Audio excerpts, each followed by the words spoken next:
tender percentages that might spell doom for Squirtle, it can phase him out entirely. So that's a really good option. So we do have the Pokemon trainers going with Isabelle. That's the one we weren't thinking of. But I can see it because Isabelle's got a lot more of the speed and still has that ability to weave the recovery in and out. Right.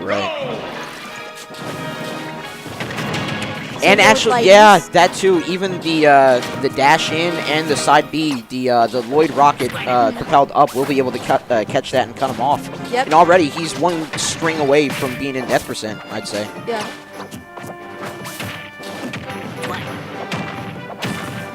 Squirtle, not to be outdone, does a string of his own, and as Squirtles are apt to do. And he puts on 60. You're trying to get him with the mine the Lloyd as a mine trap, but not quite able to get it to work.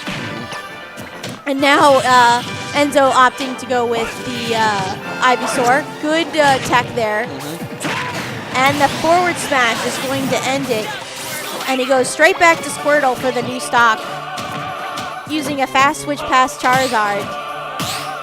And even the tether, I didn't even think of that. The tether of the fishing rod might be able to circumvent the down B or the down air attempts of Ivysaur too. But just seems if he's able to get anything going before he uses this second stock, because one issue that Isabelle really does have is that she can have trouble killing because she has strong moves, but a lot of them are, it's really hard for her to get a kill except in very specific situations. Left to up B here. Let's see if he can spot this perfectly. Actually utilize the... I think he went for the lasting hitbox instead of trying to go for the power hitbox, and was able to reverse the edge guard with a nice, clean down air. Yeah, Isabelle's saying she's got down airs of his own. Yep. Or her own, sorry. Yep. Using some pressure with a jab and just running off the stage and just mixing up when you're going to come on stage.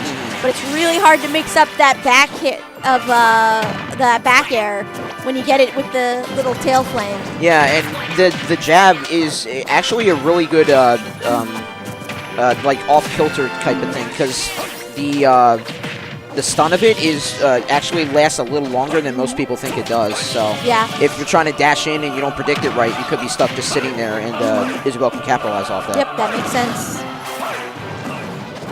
Using up B off the stage to sort of try and force an option, and then using Charizard to make sure he can get back to stage properly.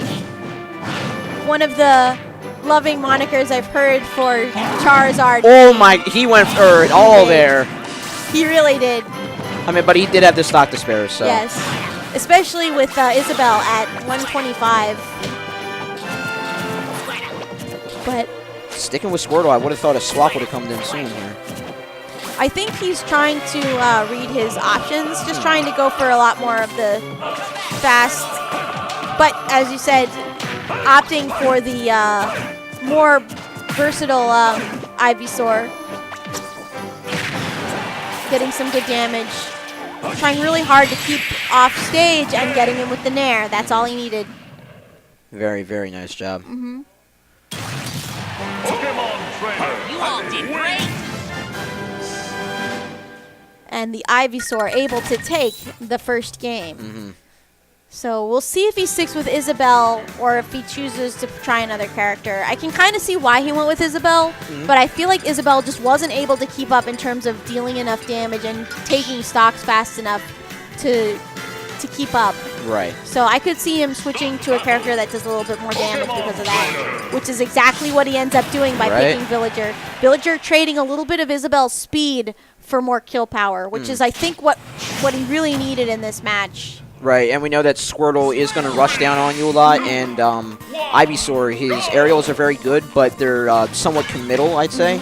Yes. So he knows that the gap is going to be closed by his opponent, so he doesn't have to worry about speed all that much. Did he just taunt? He did. Oh my God. That was a taunt. I mean, they're brothers. They're brothers. Yeah. So he did that against the Pichu earlier on too, so that's going to be. And already commanding it with the fairs and the back airs again, even providing coverage off the stage.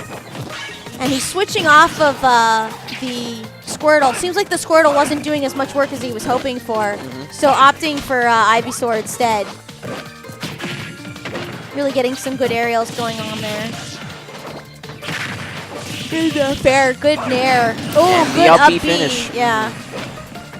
Really able to seal that stock. So the switch from Squirtle to Ivysaur really paying off dividends here. He's doing really good work. Well. Good mix-up of his tether. Able to avoid the tree. And waiting for that swap, actually. That was real nice. Yeah. And just sort of working on getting some good damage with good tech. Excellent tech. Yeah, it would have been a dead Charizard for sure. Yeah. And but the back air is going to do it, yeah. Good grab, but since he was up high. Not quite able to do anything with it. Get a good aerial. It's the grow off, but Ivysaur again looking, just spacing out with the umbrella, very nice, and really switching up his options. To avoid just whatever. Oh, the tree lasting just long enough to make a... He did hit with back air, but yeah, I think the tree was in place to stifle it out that blitz as well. Well, it made it so that it was harder for him to move forward, so I feel like... Okay. Yeah.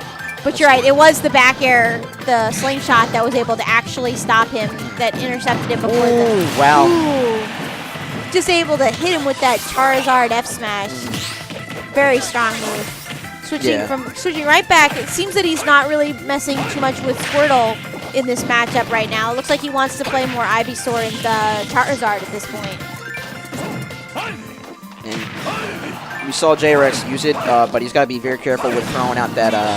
Oh, he went a little too low. Never mind. Yeah, he just was not able to do all three of the tether cancels into the recovery lizard. Yeah, and he just got the grow on the tree, so this is basically even game. Yeah.